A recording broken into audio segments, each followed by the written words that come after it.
But perhaps no domain speaks to our global interconnectedness as cyberspace. As society has become more dependent upon technology, cyber threats add complexities to the list of scenarios for which you and the rest of the country need to be prepared. There is no part of our national or global economy, infrastructure, or social fabric that is not in some way connected to the internet. Our critical power and communications, transportation, product supply chains, and financial systems are all dependent on a digital backbone. Oh, let's be very clear. Governments are wholly dependent upon it as well. On the most recent anniversary of 9/11, I was invited to speak before the United States Senate Homeland Security and Government Affairs Committee. We discussed emerging threats facing our nation 10 years after the creation of the Department of Homeland Security. Cybersecurity was one of their leading concerns. Many of my friends and colleagues from the intelligence and security communities publicly and privately expressed concerns about the potential for a cyber Pearl Harbor. You can include me among them. The issue, however, is not, I say that again, is not whether government and private sector leaders actually recognize the threat. As you know, historians are still debating whether or not we should have recognized the threat prior to Pearl Harbor. But this is not the case here. The threat is very clear. It's real, and it's omnipresent. The question is, what do we do about it? And who's responsible in preparing for it? When I was Secretary of DHS in 2003, I think about this as a full decade ago, the first U.S. national strategy to secure cyberspace was released.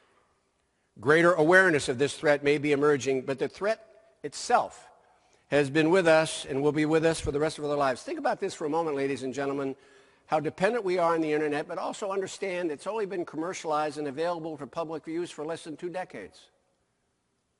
You think about the advancement of technology and the interdependency that has arisen because all of us, privately, as families, as businesses, and companies and countries, are interconnected through O's and ones in the digital world. We live in the digital forevermore. While responding to a catastrophic regional or national level cyber incident is something very few emergency managers have had firsthand experience handling, I think our experience in the physical domain teaches us that, frankly, in this situation, we don't necessarily have to reinvent the wheel.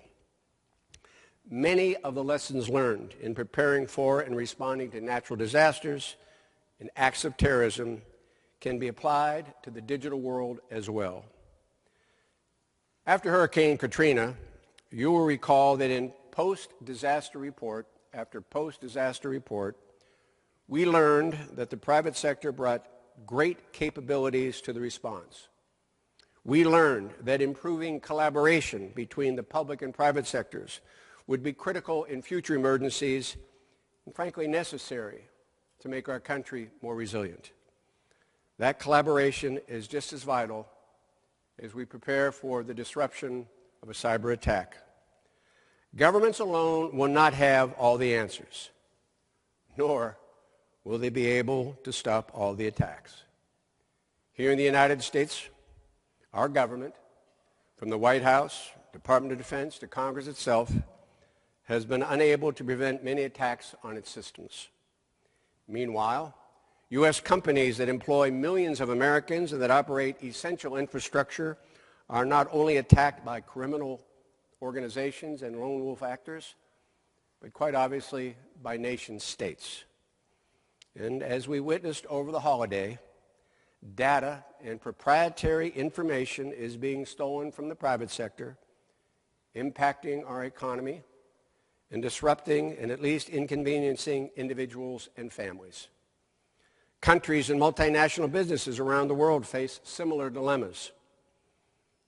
At the end of the day, if we are not prepared to enable governments and their partners in critical industries to share information more effectively and coordinate together to prevent major cyber attacks, we will also be unprepared to respond together and to be resilient if and when a significant attack occurs.